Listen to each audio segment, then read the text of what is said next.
Beta blockers are drugs that block beta adrenoceptors. They are beta 1, 2, and 3 adrenoceptors. However, we'll be primarily focusing on drugs that block beta 1s. Beta 1 receptors are G protein coupled receptors that are located on the heart's sinoatrial node, atrioventricular node, and cardiac muscle to cause increases in both heart rate and force. These receptors are also located on the juxtaglomerular cells of the kidney. At the level of the kidney, blood pressure is increased via the renin-angiotensin system, RAS. Beta 1 agonists stimulate renin release, which is responsible for the conversion of angiotensinogen to angiotensin 1.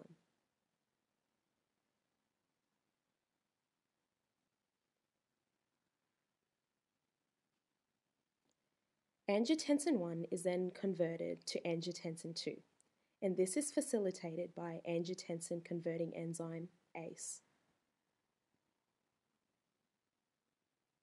Angiotensin 2 then binds to the AT1 receptor to cause direct vasoconstriction and also causes noradrenaline release from sympathetic nerves, resulting in further vasoconstriction. Aldosterone is also released from the adrenal gland, and this triggers both sodium and water retention, resulting in an increase in blood volume. Both the increase in blood volume and vasoconstriction lead to an increase in blood pressure.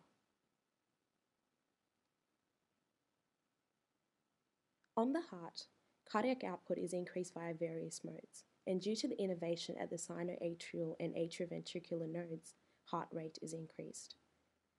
Atrial ventricular cardiac muscle contractility also increases, resulting in a greater stroke volume and total peripheral resistance. The greater stroke volume and heart rate results in an increase in cardiac output, and this combined with the increase in total peripheral resistance results in greater blood pressure.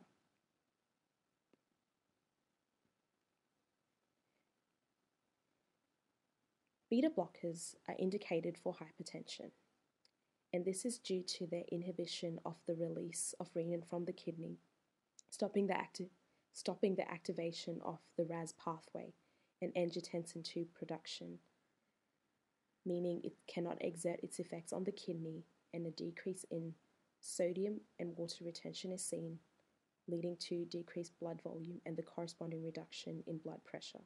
Hypertension is also one of the main causes of heart failure, and this is another indication of beta blockers.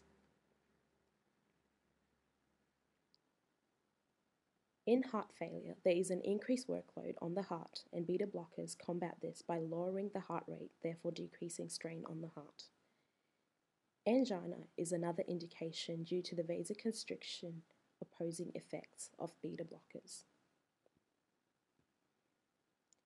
Arrhythmias are associated with excessive activation of the sympathetic nervous system, and beta blockers can reduce this sympathetic drive. And the most common of the beta blockers are beta 1 selective, and these are atenolol, metoprolol, nebivolol, and the non-selective are propranolol and carvedilol. There are some side effects associated with it, but first, from the information provided, answer the following question.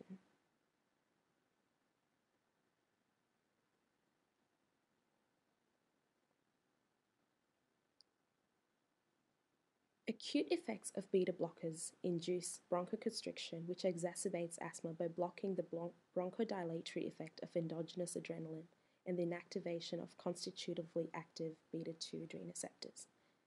Acute effects of beta blockers will also cause decreased myocardial contractility by blocking beta adrenoceptor, leading to bradycardia. In hypoglycemia, non-selective beta blockers impair beta 2 mediated insulin release, which causes the decrease in the first phase of insulin secretion. Beta blockers can also mask one of the warning signs of hypoglycemia by suppressing tachycardia when beta blockers inhibit beta 1 receptors. Drug interactions are with NSAIDs, non-steroidal anti-inflammatory drugs, reducing the blood pressure lowering capabilities of beta blockers due to the inhibition of prostacyclin, a vasodilatory compound. Clonidine, an alpha-2 agonist, decreases blood pressure, leading to further hypertension. Phenobarbital increases breakdown of beta blockers, therefore lowering effectiveness, and antipsychotics interfere with drugs elimination, resulting in hypertension due to high levels of circulating drug. Thank you for listening.